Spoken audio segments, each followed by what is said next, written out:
Apakah kalian kenal dengan Bapak Friedrich Wilhelm August Froebel? Jika tidak, mari kita berkenalan. Froebel lahir di Jerman sebagai anak bungsu dari 6 bersaudara. Ayahnya seorang pendeta dan ibunya meninggal pada saat ia berumur 9 bulan. Pada tahun 1792, ia tinggal bersama paman dari pihak ibunya yang juga menyekolahkannya. Pada tahun 1800, Froebel belajar di Universitas Jena.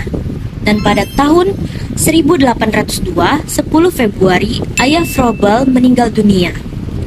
Pada tahun 1804, Froebel belajar arsitektur di Universitas Frankfurt. Dan pada tahun 1805, Froebel mulai mengajar di sekolah milik Anton Gurner di Frankfurt. Lalu, pada tahun 1817, ia mendirikan sekolah di Keilau. Dan pada tahun 1826, ia menerbitkan bukunya yang pertama yang berjudul The Education of Man. Dan pada tahun 1831, Froebel diundang ke Switzerland untuk membuka sekolah dan ia tinggal di sana selama 5 tahun. Pada 28 Juni 1840, Froebel membuka sekolah taman kanak-kanak yang pertama, ditandai dengan adanya sebidang tanah di lingkungan sekolah yang dipakai sebagai tempat anak-anak bercocok tanam dan memelihara tanaman.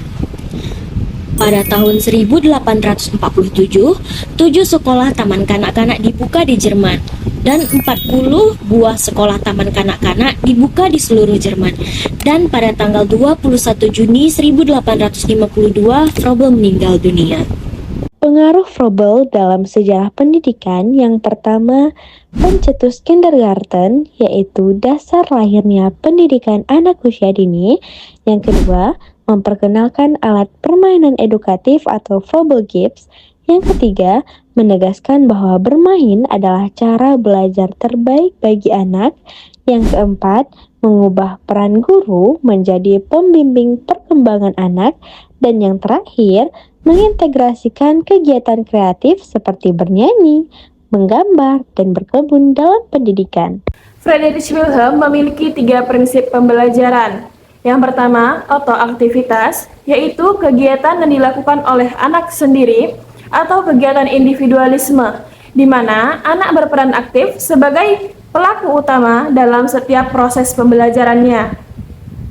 Yang kedua, kebebasan dalam situasi, yaitu pembelajaran anak yang diberikan kebebasan dalam mengeksplor dan mencari hal-hal baru tanpa adanya paksaan baik dari lingkungan keluarga maupun lingkungan luar.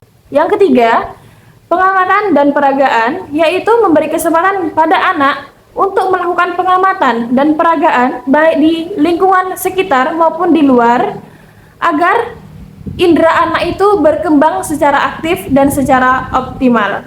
Johann Hendrik Pestalozzi lahir pada tanggal 12 Januari 1746 di Zurich, meninggal pada tanggal 17 Februari 1827 di Brugg, Swiss. Johann Hendrik Pestalozzi adalah seorang pembaru pendidikan dari Swiss yang memperjuangkan pendidikan untuk anak-anak kurang mampu. Ia menekankan pentingnya metode pengajaran yang dirancang untuk mengembangkan kemampuan siswa secara mandiri. Metode Pestalozzi sangat berpengaruh dan banyak prinsipnya telah diadopsi dalam pendidikan dasar masa kini.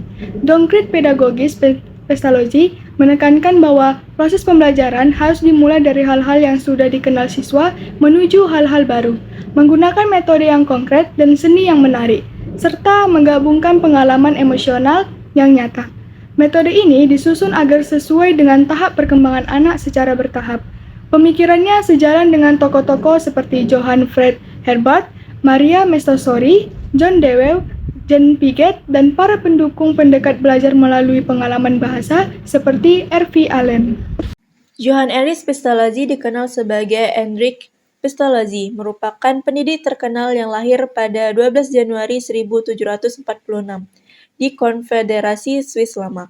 Ia adalah seorang pendidik yang mempelopori sistem pendidikan baru di Swiss dan dikenal sebagai pendiri sekolah dasar modern. Johann Ernst Pestalozzi mulai mengenyam pendidikan formal pada umur 9 tahun, tetapi dia sukses menempuh pendidikan dengan tepat waktu. Ia belajar di Universitas Zurich, di mana dia bertemu dengan Johann Caspar Lavater yang mempengaruhinya dalam dunia politik. Kematian Lavater merubah pandangan Johan Eris yang akhirnya memutuskan untuk mencurahkan hidupnya pada pendidikan. Johan Eris Pestalozzi adalah seorang ahli dan pembaharu pendidikan Swiss yang memberikan pengaruh besar pada pembangunan sistem pendidikan Eropa dan Amerika, bahkan sampai sekarang. Johan Eris Pestalozzi tidak hanya menjadi guru yang inovatif, namun juga mempunyai komitmen yang melibatkan anak yatim dan anak miskin selama perang.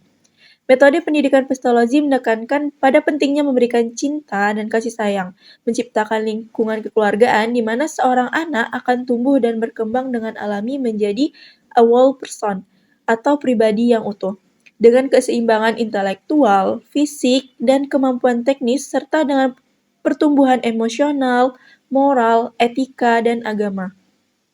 Setelah 30 tahun berpikir dan belajar, Pestalozzi percaya bahwa perkembangan anak harus didasarkan pada integrasi kepala, hati, dan tangan. Pekerjaan manual, keterampilan sosial dan emosional, serta kesadaran sensorik harus digabungkan, memungkinkan pelajar untuk terlibat dengan dunia di sekitar mereka. Konteks sejarah menurut Johann Heinrich Pestalozzi. Yang pertama, ada kehidupan masyarakat Swiss pada masanya dipenuhi kemiskinan dan ketidakadilan. Yang kedua, anak-anak miskin tidak mendapat pendidikan yang layak. Yang ketiga, pemikiran pencerahan mendorong pentingnya pendidikan yang memanusiakan. Yang keempat, gagasan Rousseau menginspirasi pendekatan alami dalam mendidik anak. Yang kelima, awal revolusi industri membuat anak rentan eksploitasi kerja. Yang keenam, gejolak politik Swiss menimbulkan banyak anak yatim dan terlantar.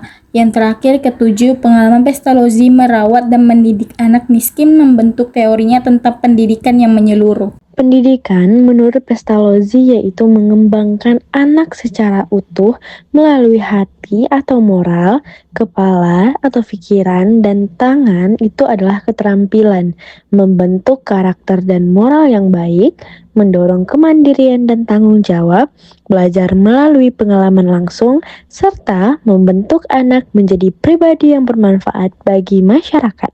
Metode pembelajaran Johann Heinrich Pestalozzi menekankan pengalaman nyata melalui integrasi antara tangan, hati, dan kepala, di mana siswa belajar melalui praktik langsung dan pengalaman sensorik daripada menghafal.